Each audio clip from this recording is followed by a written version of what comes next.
नमस्कार दोस्तों, ये video editorial compilation for mains का पार्ट है। आप प्लेलिस्ट में जाके एडिटोरियल की वीडियोस पेपर वाइज और टॉपिक वाइज देख सकते हो।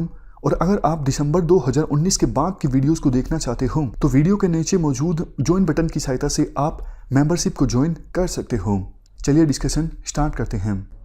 आप जीएस पेपर 2 के इस टॉपिक से आर्टिकल को रिलेट कर सकते हो। इवन जीएस पेपर 3 सिक्योरिटी से भी आर्टिकल को रिलेट किया जा सकता है। कश्मीर के बारे में देखो, बहुत सारे नेशनल मिथ्स हैं। मिथ का मतलब ये होता है एक ऐसा आइडिया जिस पर लोग विश्वास करते हैं बट वो आइडिया सच नहीं है। कश्मीर के बारे में इतने सारे मिथ्स देखो इसलिए हैं क्योंकि कश्मीर में बहुत सारी ऐसी चीज़ें हैं जिनके बारे में मिथ्स बनते हैं।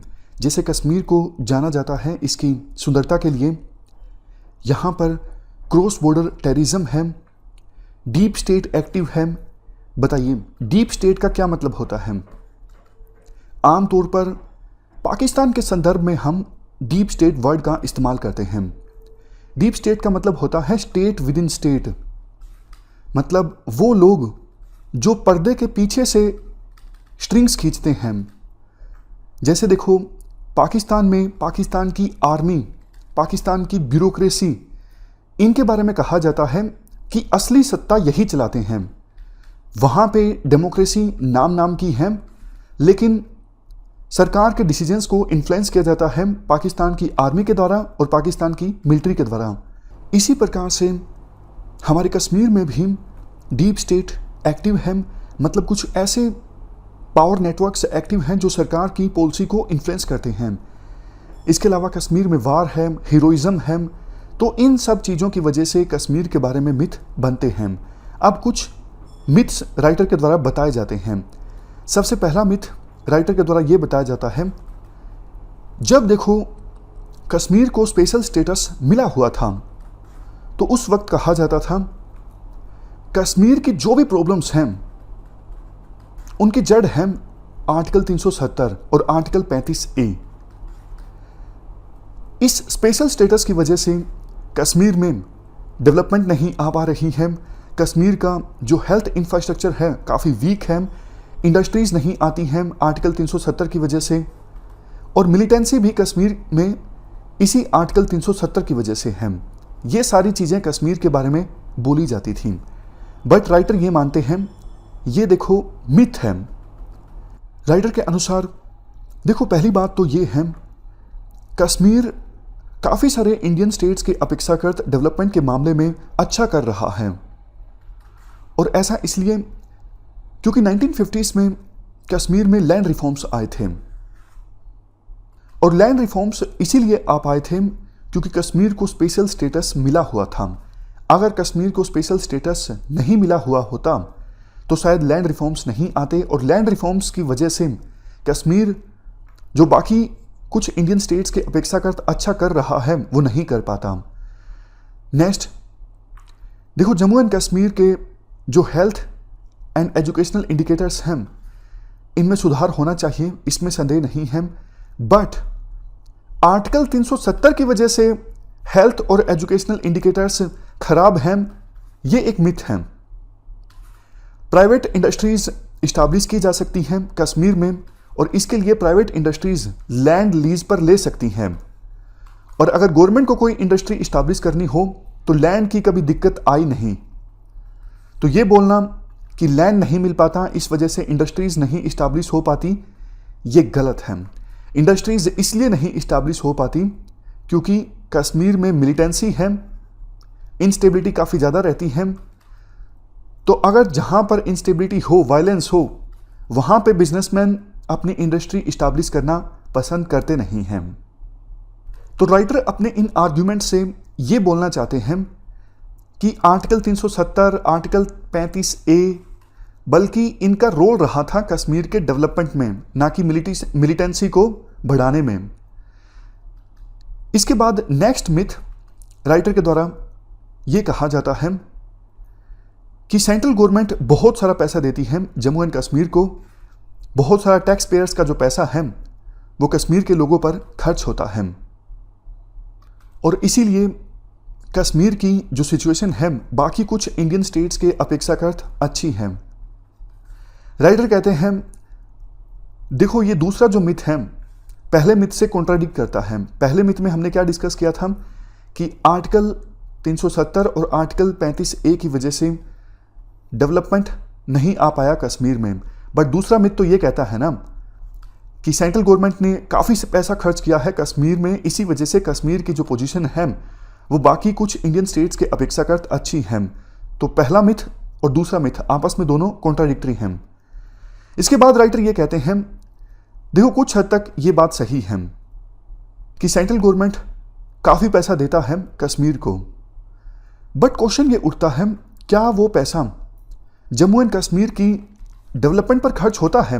क्या उसका लाभ कश्मीर के लोगों को मिलता है? इसका आंसर ना में देते हैं राइटर। देखो कश्मीर में सिक्योरिटी पर बहुत पैसा खर्च होता है और कश्मीर की जो ब्यूरोक्रेसी है वो बहुत लार्ज है। ब्यूरोक्रेसी पर बहुत पैसा खर्च होता है कश्मीर में।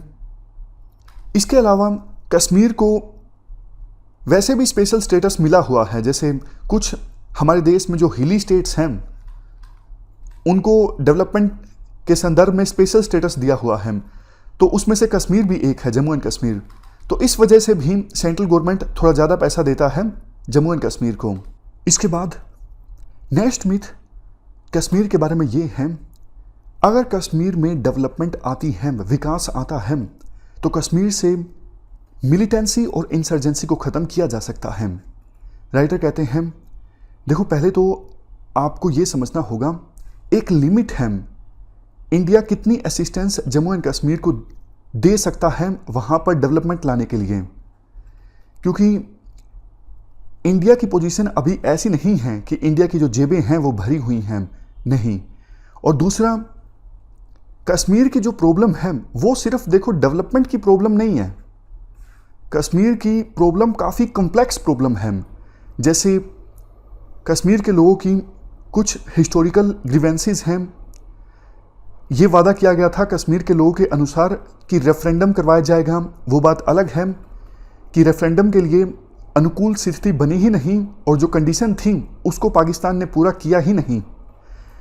कश्मीर की प्रॉब्लम रिलीजियस रेडिकलाइजेशन की वजह से भी है। कश्मीर के कुछ जो यूथ हैं वो धर्म के नाम पर रेडिकलाइज हो चुके हैं, तो उनको अब डेवलपमेंट से कुछ लेना देना नहीं है, वो धर्म के नाम पर रेडिकलाइज्ड हैं।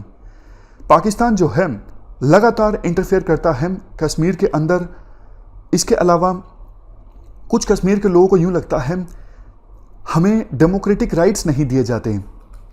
जैसे आप एग्जांपल ले लीजिए, पिछले 1 साल से जो इंटरनेशनल इंटरनेट की फैसिलिटीज़ हैं उन पर रिस्ट्रिक्शंस हैं, तो कुछ कश्मीर के लोगों को ये लगता है हम तो टेररिज्म को नहीं सपोर्ट करते, फिर जो कुछ हो रहा है हमें हमारे अधिकारों से क्यों वंचित रखा जा रहा है, हम तो एक नॉर्मल लाइफ व्यतीत करना चाहते हैं।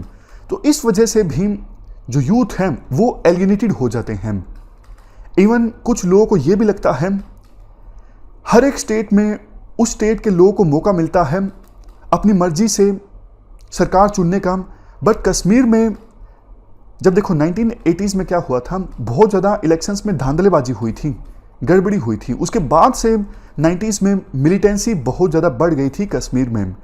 जब देखो लोगों को ये मौका नहीं दिया जाएगा, वो अपनी मर्जी से अपनी सरकार चुन सकें, इलेक्शंस में धांधलेबाजी होगी तो फिर लोग एलिनेट होंगे। तो कहने का मतलब देखो ये है, ये सारे हमने प्रॉब्लम्स डिस्कस की कश्मीर की। तो कश्मीर का जो कन्फ्लिक्ट है बहुत ज़्यादा कॉम्प्लेक्स है, और ये मानना कि डेवलपमेंट आने से ये सारी जो प्रॉब्लम्स हैं अपने आप दूर हो जाएंगी, ये एक मिथ है।